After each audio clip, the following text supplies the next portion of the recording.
here. It is time for another G.I. Joe toy review. Today we're going to be looking at one of my favorites from 1982, the Mobile Missile System and Hawk. Oh, what could I say about this? I fell in love with it the day I saw it in the stores. A little bit out of my price range, so I had to forego purchasing any of that. But in '82, my parents really weren't allowing me to collect G.I. Joe because I was still into Star Wars, and they didn't want me to accumulate too many toys. Just came from a large family. So I just had to admire it from far. I did not have any friends that had that, unfortunately. So I don't have any real playtime experience to talk about it. But I just enjoyed watching the commercials and seeing it in the stores. So when it was released in '82, it came with a straight arm version of Hawk. It came boxed, obviously, and Hawk was exclusive with it. You didn't see him carded until 1986. So in 1983, he was re-released with the MMS, but with the swivel arm battle grip. Now that was, in my opinion, one of the greatest inventions with toys. Cause, I got tired of having them hold their guns out like this or the arm back. You couldn't hold it in a realistic pose until we got swivel arm, and then they were able to somewhat hold it in that realistic pose.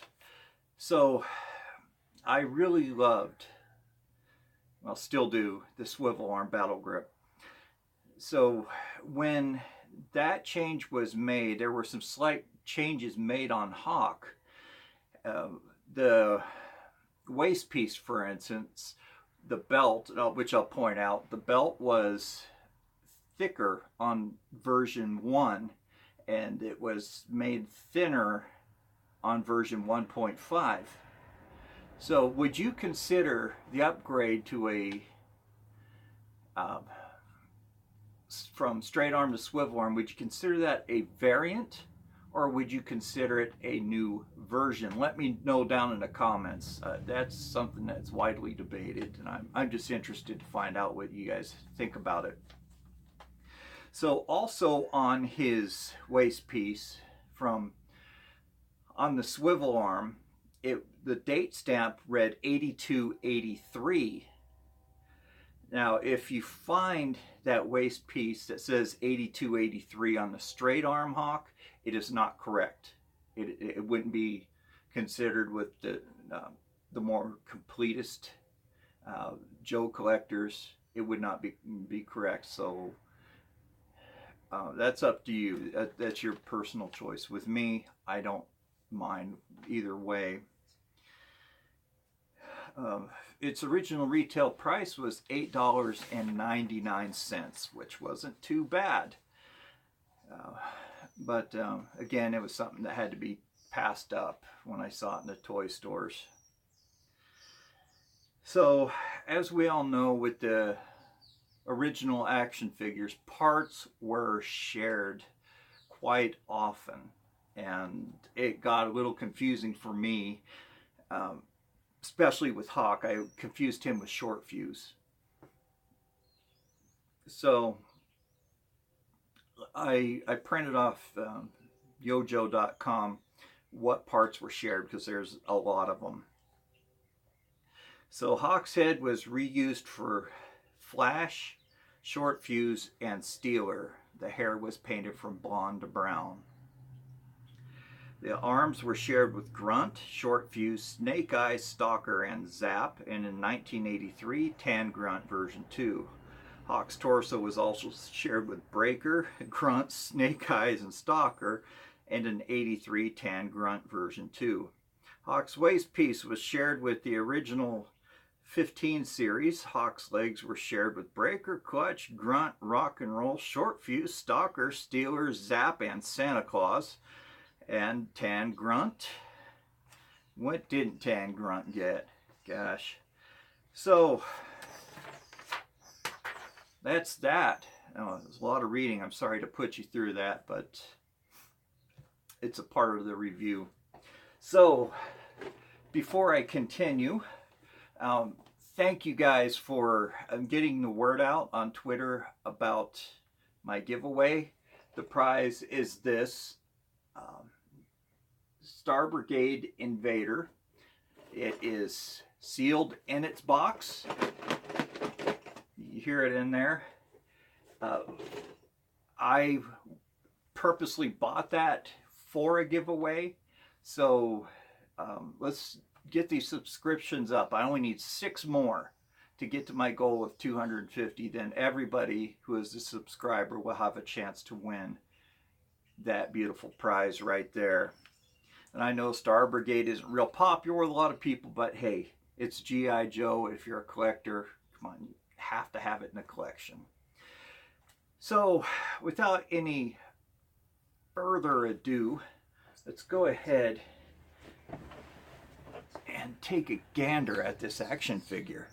Cover up the screen here. No, I'm not John Cena. All right, so here it is, Hawk and the MMS. I apologize for the lighting. It has been raining, so it's a little overcast. I have to do makeshift lighting here. So let's go ahead and just get the little problem out that I was talking about with Hawk. As you can see, the waist piece, it has these thick bands for the belt. On the swivel arm, they are a lot thinner and greater in number. So that is Hawk. So since we're on the subject of Hawk, I wondered how he became from a general from 82. Right now in 82 he's a colonel, but in 86 he became General Hawk and dyed his hair brown. You see there, and got a facelift. So he looks nothing like 1982 Hawk. I don't think they could have really done anything about that. So they gave Hawk a whole new look. So what had happened was, in the comics, General Flagg, who was Colonel Hawk's boss, got whacked out and got promoted to general, to a 1-star general. So that's how that happened. And I wasn't too terribly upset about that. It's cool. He's a really neat figure. So looking at Hawk, he only came with 2 accessories. Yes, that is Short Fuze's head. Let me pull out my 82 Short Fuse.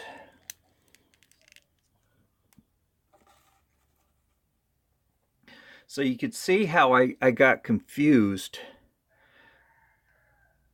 I didn't really pay much attention to the uniform, just the face. It's like, hey, that is the same guy. Well, it's the same head.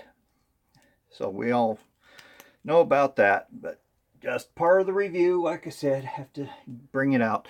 So Hawk came with your standard G.I. Joe helmet and a visor, which just pins or clips into those little holes. These visors are very easily lost, and more often than not got sucked up in the vacuum cleaner. So there it goes. There's the visor. There are repros of the visor out there. They look just like the original visors, and I really don't see a problem with that. You can't tell the difference. So Hawk here, I got lucky and scored him at a charity thrift shop in a retirement community. The thrift shop was for the ASPCA. Picked him up for 50 cents, but I donated a little bit more for the cause. So Hawk, straight arm. He has that notorious silver paint here on his arms, on these pouches on his arms. He has the silver paint on his H harness with a pouch that leads to a bayonet, and this one hooks to a infamous grenade. What's G.I. Joe without sticking a crap load of grenades on an action figure? And the harness goes around to the back. Standard green uniform. Pouches on both legs. He has black boots, the standard G.I. Joe boots, and a ridged collar. So, same uniform that was used with a lot of the G.I. Joe action figures. Okay, here is the MMS. Comes with 3 detachable missiles. These are very nice looking missiles. The stickers were put on wrong. They should have been put on right over here. But it says XRU 8003. These are Saturn missiles, and according to the blueprints right here that I copied off 3D Joe's, that the range is classified but approximately 30 miles, and the speed is classified but it's approximately Mach 3. The big problem with these missiles are the fins. It's made out of this very brittle plastic. The fins break off really easy, so finding these out on the aftermarket undamaged is something to look for.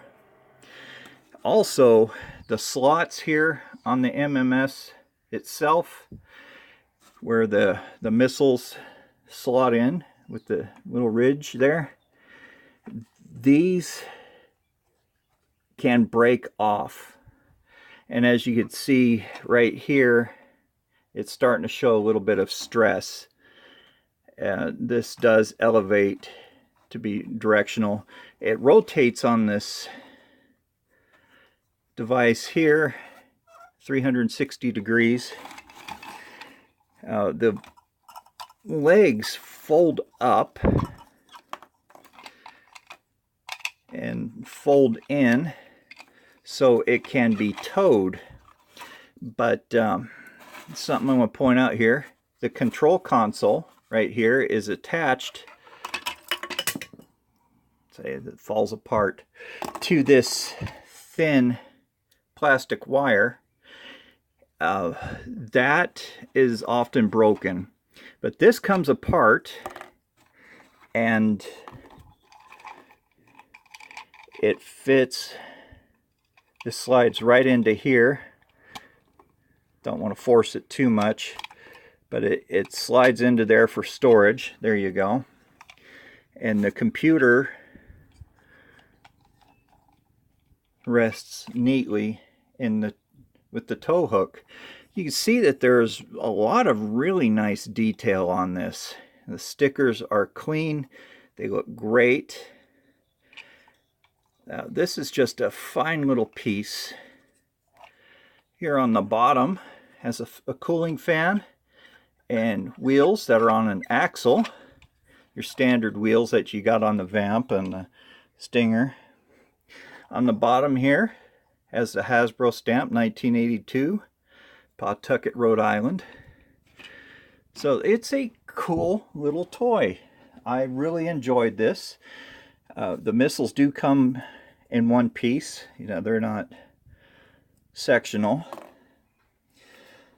So since I have it printed up, I'm going to read Hawk's file card for you. I don't have the original, so I apologize for that. But thank you to 3D Joe's for having this on their site. So the file card reads, Missile Commander, codename Hawk, file name Abernathy Clayton M. Serial number RA2127544036. Primary military specialty is artillery. Secondary specialty is radar, which would make sense. These could be radar-guided missile systems. Excuse me, short of breath. Birthplace is Denver, Colorado. His grade is E6, which is a full bird colonel. He'd be a lieutenant colonel if he has an 05. And it's interesting, Denver, Colorado, with most of the Joes, they're from New England. So the middle paragraph reads, Hawk comes from a well-established, real, loaded family. He is a West Point graduate, top of his class, and has seen action in a number of trouble spots. Graduated Advanced Infantry Training, which is also known as AIT, Covert Ops School. Served in Cadre North Atlantic Range Command and U.S. ENCOM Ever Missile and Radar Training, which is classified. I'm glad because I can't pronounce it. Qualified Expert M16, M1911A1 Auto Pistol. So this file card just really stroked his ego. Made him the smartest and the baddest and the toughest guy out there. So bottom paragraph reads, in quotes, he is keenly intelligent and perceptive and quite capable of totally selfless acts in support of his teammates. An excellent leader. Okay, it was portrayed like that in the cartoons. He was very GI.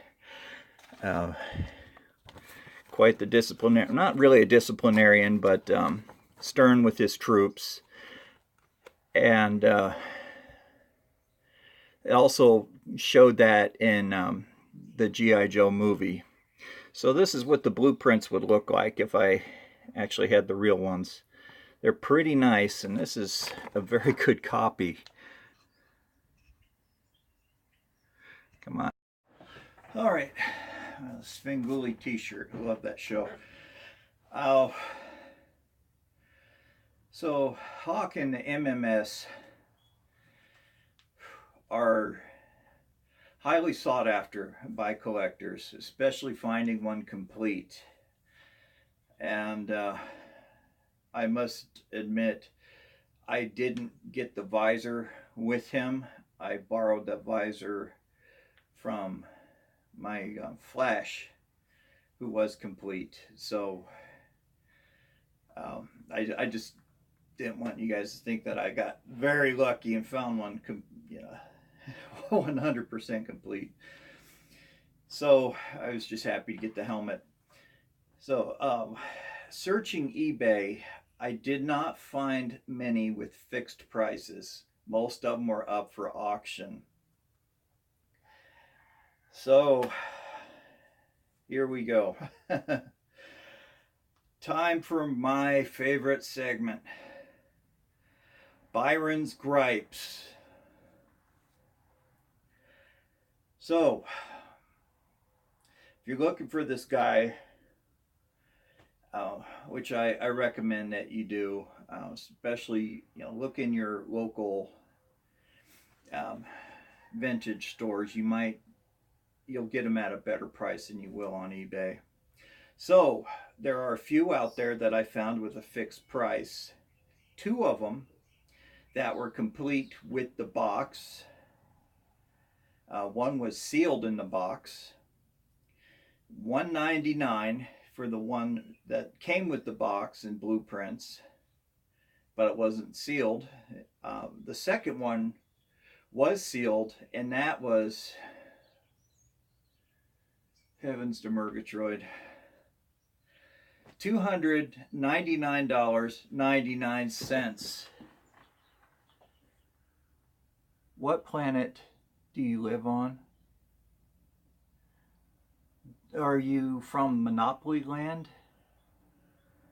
where we might own boardwalk and have hotels on it, be able to pay you that kind of money?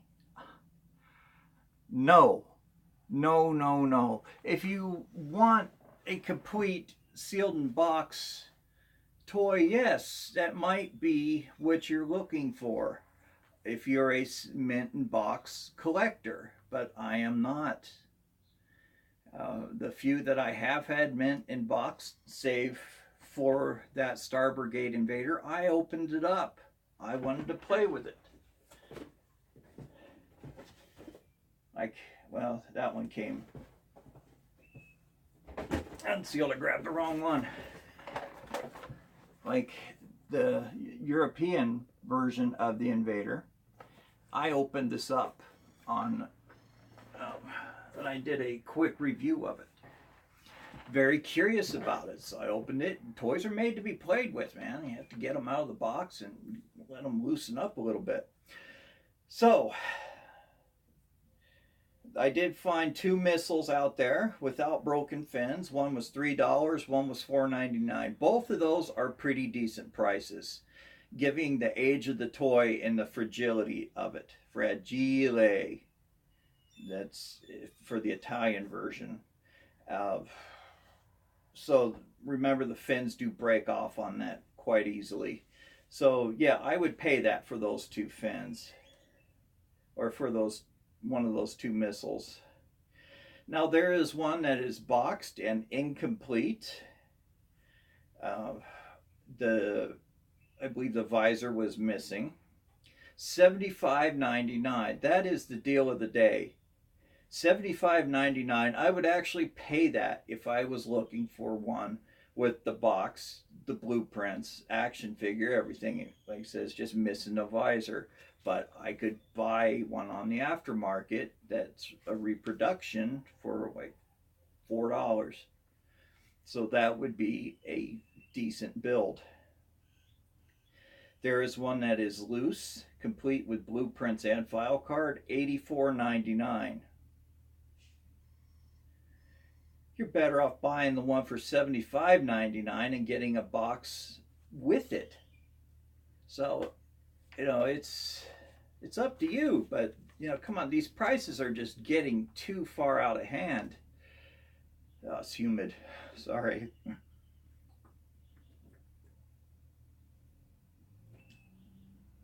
It makes it very difficult for anyone to buy these and be able to have money left over to buy extra Joes. I would definitely say budget for this one, and maybe use that as the only thing you'll purchase if you really need it, really want it. But at these prices, it's just getting to be insane. I've mentioned this before, and I will keep on mentioning it. Just because it says G.I. Joe does not mean it's valuable. Beauty is in the eye of the beholder, and somebody put it, corporate greed has got into this, and people are just, oh man, G.I. Joe, G.I. Joe, G.I. Joe. Hey, let's raise the prices, supply and demand. And it's just getting to be ridiculous. I've stopped buying G.I. Joe off of eBay. I actually just, the only, I haven't bought anything in bulk in a long time. And like I said, the last thing I bought was Hawk, and that was for 50 cents. So I've had to slow this down because of the prices.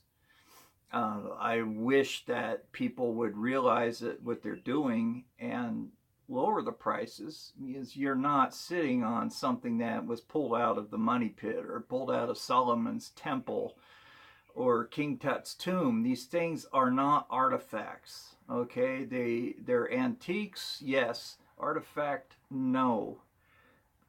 And I've seen people in thrift stores, kid you not, when items are being brought out of the back, they mob the cart that these poor souls are pushing.